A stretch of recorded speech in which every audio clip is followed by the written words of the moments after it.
자연인으로 살아가지 않는다면 아마 우리는 많은 문명의 혜택과 문명의 이기를 누리면서 살아갑니다. 텔레비전, 자동차, 그 다음에 전자레인지, 가스레인지, 그 다음에 컴퓨터, 이런 것들을 흔히 우리가 생활 가운데서 쓰면서 살아가는 저희들입니다. 이전에는 자동차 창문을 열 때 이렇게 수동으로 창문을 밀어 올렸던 생각이 납니다. 그러나 지금은 그냥 버튼으로 창문을 열기도 하고 내리기도 하고, 내리기도 하고 올리기도 하고, 이렇게 우리가 살아가고 있습니다. 생활을 하다 보면은 특별히 사랑을 많이 받는 과학기술의 산물들, 테크놀로지, 하이텍이 있는데요. 최근에는 저희 아내가 아주 굉장히 좋아하는 전자기기가 있습니다. 어떤 권사님이 선물을 하셔가지고 룸바라는 이 아이를 데리고 살게 되었는데요. 여러분 옆에 보는 낮은 것입니다. 이 룸바가 청소기입니다. 그런데 얼마나 저희 아내가 사랑하는지 이름까지 지어줬어요. 효심이라고, 효녀 심청이라고 그걸 줄여가지고 효심이라고 지어줬는데요. 얘가 그냥 인부만 주면 어디든지 가는 애예요. 그래서 무슨 식탁 밑에도 들어가고 또 가구 밑에도 들어가고 뭐 1년에 한 번 볼까 말까 하는 침대 밑에도 들어가서 아주 싹싹 쓸고 다닙니다. 그리고 힘이 들면 다시 전원으로 돌아와서 전원에 딱 앉아가지고 또 힘을 보충할 때까지 전원을 충전합니다. 얼마나 저희 아내가 좋아하는지 제가 질투가 나가지고 저거 언제 부서지지 않나 그렇게 생각을 했는데, 얘가 좀 가끔 이렇게 계단 아래도 내려가다가 좀 부서지고 그랬으면 좋겠는데 얘가 또 자살도 안 해요. 아주 똑똑해가지고 또 아래는 내려가지 않고 안전한 데만 다니면서 청소를 아주 굉장히 잘합니다. 우리가 개발해 놓은 과학기술, 문명, 이 테크놀로지는요, 우리의 유익을 위해서 열심히 봉사합니다. 로봇, 우리 유익을 위해서 열심히 봉사하고요. 또 우리가 만들어 놓은 자동차, 이런 것들이 사람의 유익을 위해서 얼마나 많이 봉사하는지 모릅니다. 그런데 이 과학기술 문명에는요, 두 가지 종류가 있습니다. 우리를 위해서 봉사하는 그런 과학기술 문명이 있는가 하면, 저도 이 다리가 아픈데 이 다리가 왜 아픈지 잘 몰랐는데 X선으로 이렇게 찍어보니까 다리에 실금이 간 게 이렇게 보이더라고요. 아주 자세히 찍어보니까 다리에 금이 간 것, X선을 통해서 제가 다리가 손상되었다는 사실을 알게 되었습니다. 또 암 투병하시는 분들, 참 여러 가지 치료를 받지만 그 고통 가운데서 방사선 치료를 받습니다. 그래서 이 암세포를 물리치는 그런 일까지 합니다. 그러니까 우리가 개발해 놓은 테크놀로지 가운데서는 좋은 것이 있는가 하면요, 절대적으로 무서운 것들이 있습니다. 원자폭탄, ICBM, 이 대륙간 탄도탄으로 상대 국가에 대해서 멀리 쏠 수 있는 그런 무기를 개발하면 그 무기가 얼마나 무서운지 모릅니다. 이 최근에는요, 신의 지팡이, 신의 채찍, Rose of God이라는 무기가 있는데요, 이 무기는 막을 수 없는 무기입니다. 상대방 국가가 개발해 가지고 이것을 로켓으로 쏘아 올려서 한 1000km 되는 공중에 이것을 띄워놓습니다. 띄워놓으면은요,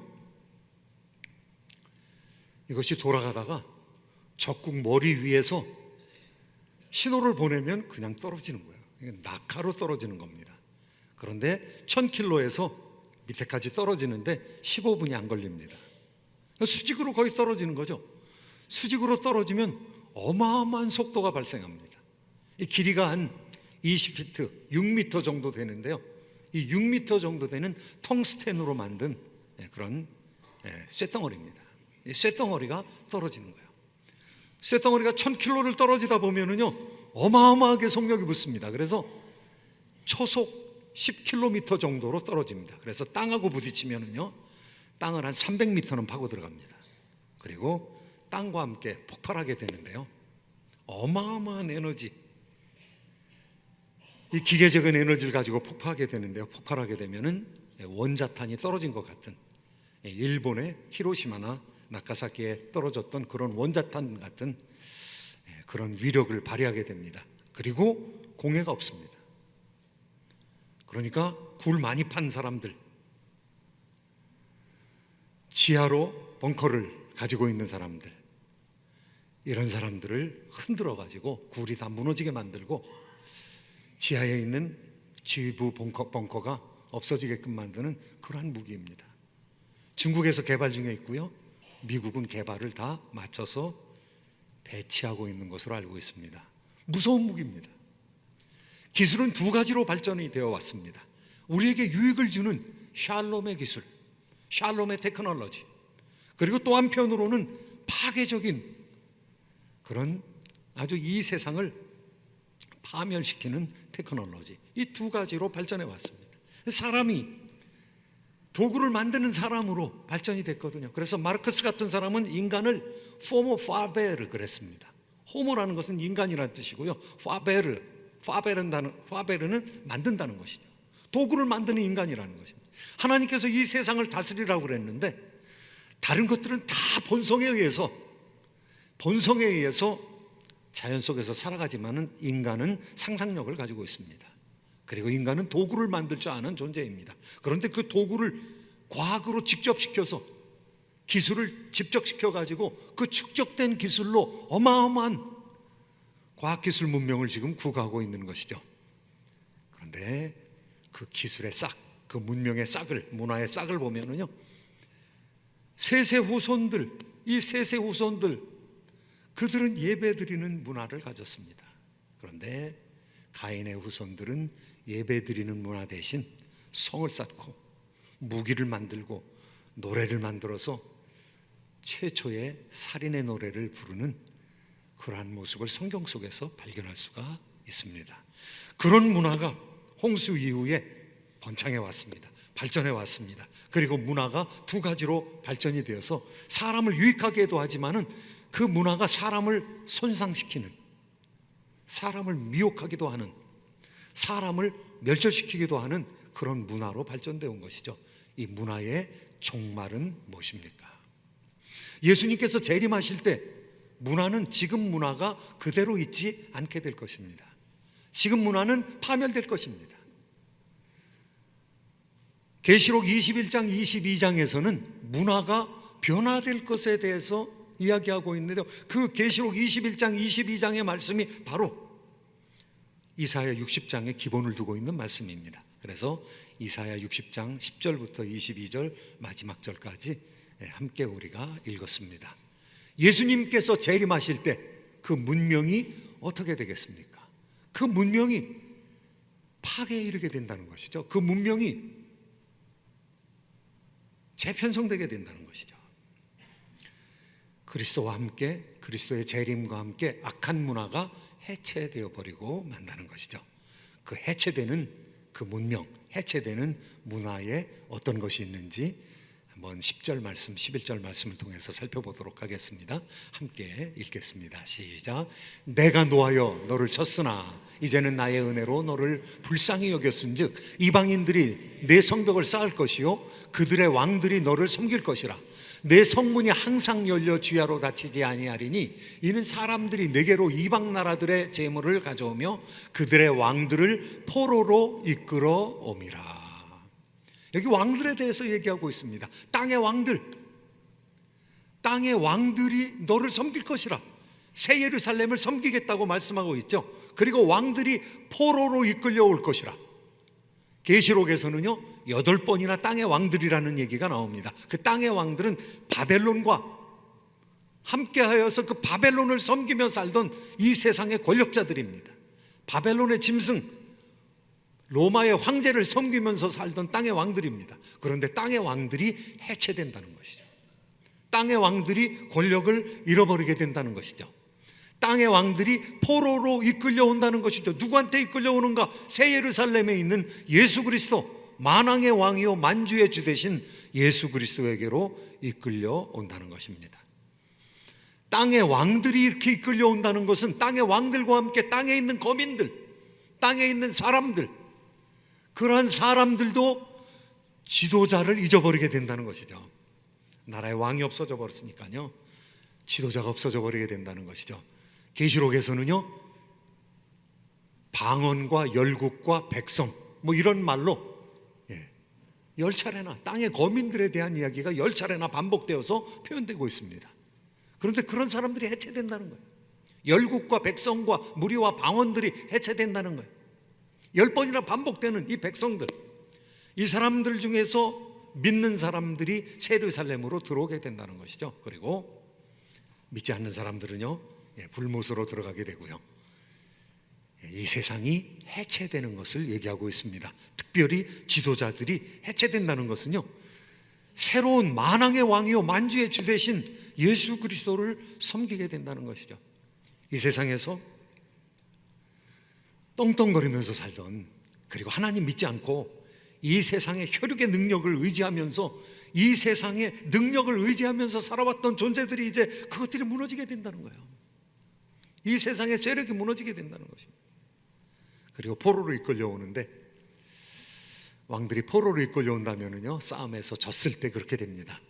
그들이 이끌려올 때 그냥 오는 것이 아니라, 계시록에서 보면 자기의 영광스러운 것들을 가지고 새 예루살렘에 들어오리라 이렇게 표현하고 있거든요. 자기의 영광스러운 것, 자기 나라의 특산물들을 가지고, 마치 솔로몬 왕이 위대한 왕이었고 강력한 왕이었을 때 그 솔로몬을 보기 위해서 수많은 종들을 이끌어서 그들로 하여금 조공물을 가지고 솔로몬 왕에게 나온 것처럼, 이 세상의 열방들이 예수 그리스도 앞에 무릎을 꿇게 된다는 것입니다.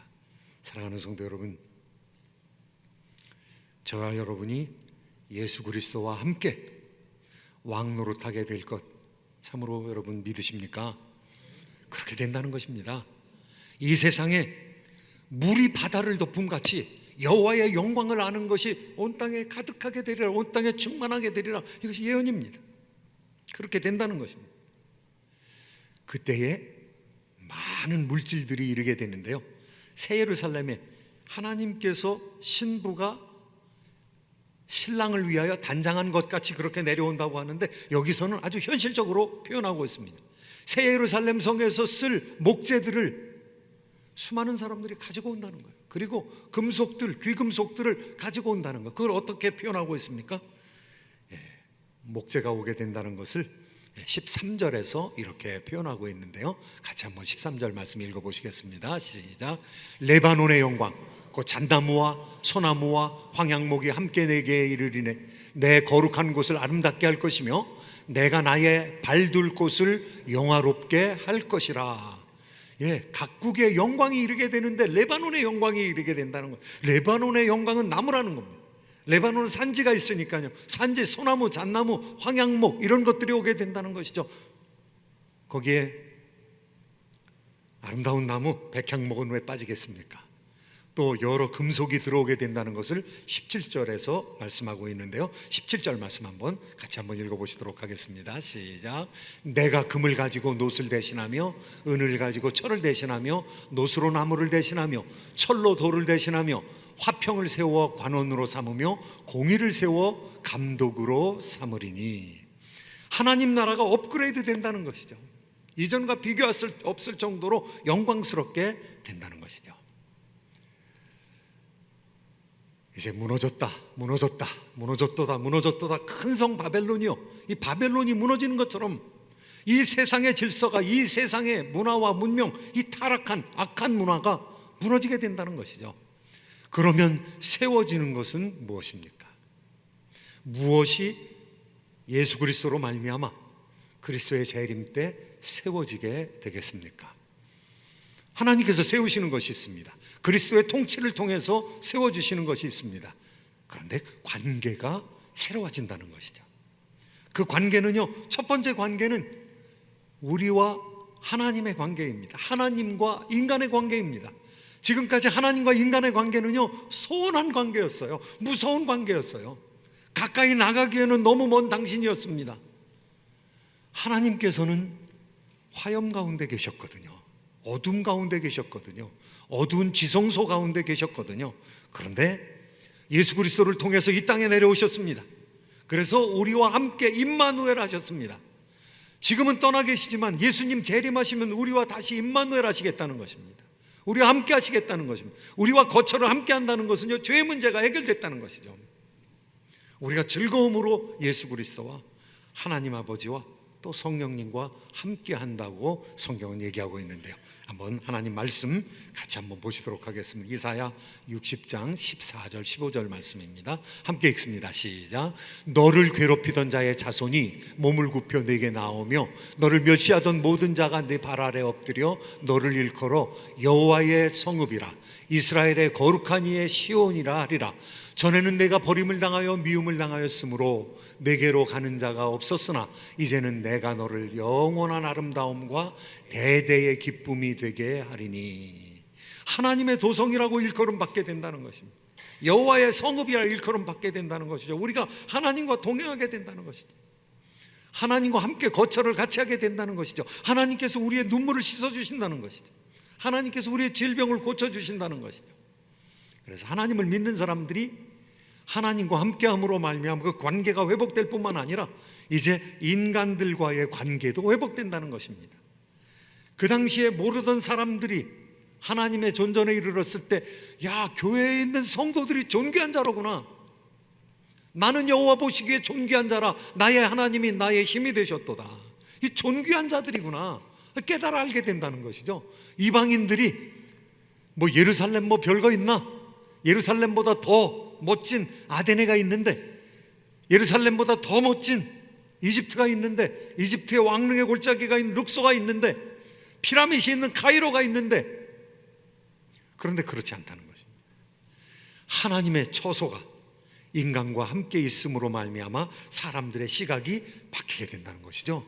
하나님의 백성들을 존귀히 여기게 된다는 것이죠. 사람과 사람 사이에 새로운 문화가 생긴다는 것이죠. 이전의 문화는, 지금의 문화는 어떻습니까?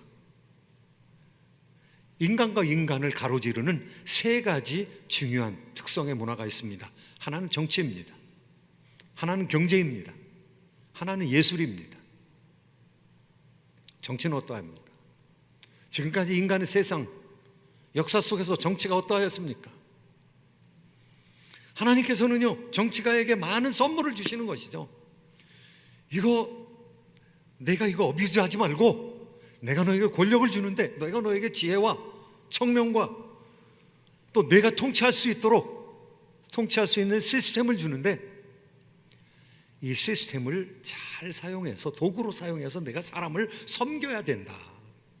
하나님께서 권위를 주셨습니다. authority, 우리에게 권위를 주셨습니다. 그런데 그 권위를 가지고 사람을 섬기라는 것이죠. 이 권위는 자발적으로 사람들이 섬기게끔 하는 능력을 권위라고 그러죠. 그런데 이 세상의 정치의 역사가 어떠하였습니까? 리더십을 우리가 룰러십과 지도력을 지배력과 착각해서는 안 됩니다. 예수님께서 우리에게 보여주신 것은 지배력을 보여주신 것이 아닙니다. 지도력을 보여주신 것이죠. 리더십과 룰러십은 다릅니다. 지도자와 지배자는 다릅니다. 지배자는 힘으로 지배하는 것이죠. 심지어는 폭력으로 지배하는 것이죠. 실력으로 지배하는 것이죠. 그런데 지도자는 어떻습니까? 사람들을 자발적으로 따라올 수 있게끔 그렇게 설득하는 것이죠. 말씀으로 지도하는 것이죠. 그런데 이 세상의 권력의 역사가 어땠습니까? 권력의 역사 속에서 지도자라고 하는 사람들이 거의 다 지배자입니다. 예수 그리스도의 모습을 가지고 지도력을 행사하는 사람이 거의 없는 거죠. 정치가 타락한 것이죠. 그리고 내가 은인이라고 그렇게, 내가 지도자라고 그렇게 얘기하는데 사실은 지배자인 것이죠. 사람들이 경제 시스템을 왜 만듭니까? 사실상 경제 시스템을 만드는 것은 좋은 재화와 서비스를 제공을 해서 거기에 대한 대가를 받는 것입니다. 그런데 시장을 내버려두면 어떻게 될까요? 시장을 내버려두면 보이지 않는 손에 의해서 제대로 잘 흘러갈까요? 절대로 그렇지 않습니다. 사람들이 욕심이 있기 때문에 그렇지 않습니다. 그래서 지금까지의 시장의 역사는요, 착취의 역사였습니다. 많은 사람이 착취당하고 심각한 어려움을 당했던 것이죠.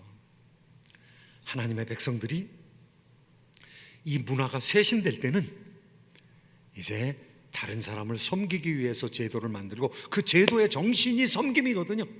그 제도의 정신이 봉사거든요. 그것을 위해서 제도가 새롭게 만들어진다는 것입니다. 예수 그리스도께서 통치하시는 나라가 오면은 그냥 제멋대로 알아서 사는 그냥 개인들의 병립으로 만들어진 사회가 아니라는 것이죠. 예수님께서 왕노릇 하신다고 그랬습니다. 그런데 혼자 왕노릇 하는 것이 아니라 성도들과 함께 왕노릇 하신다고 그랬습니다. 그러니까 지도력이 있는 것이죠. 예수님께서 다스리시는 것이죠. 다스리는데 성도들과 함께 다스리는 것이죠. 예수님 혼자 독재를 하시는 것이 아니라 예수님이 리더십을 행사하고 수많은 사람들로, 성도들로 함께 다스린다는 것은 행정력을 광장한다는 것이죠. 어드미니스트레이션이 있다는 것이죠.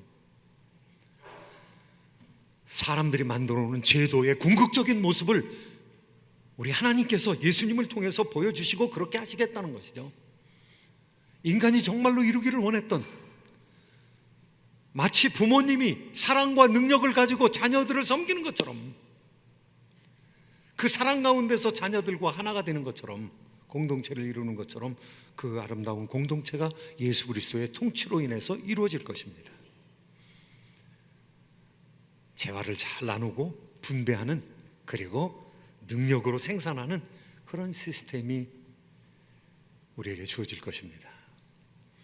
천국의 놀라운 그곳에서는 이제 문화 속에, 예술 속에 다른 사람을 미혹하는 것이 없을 것입니다.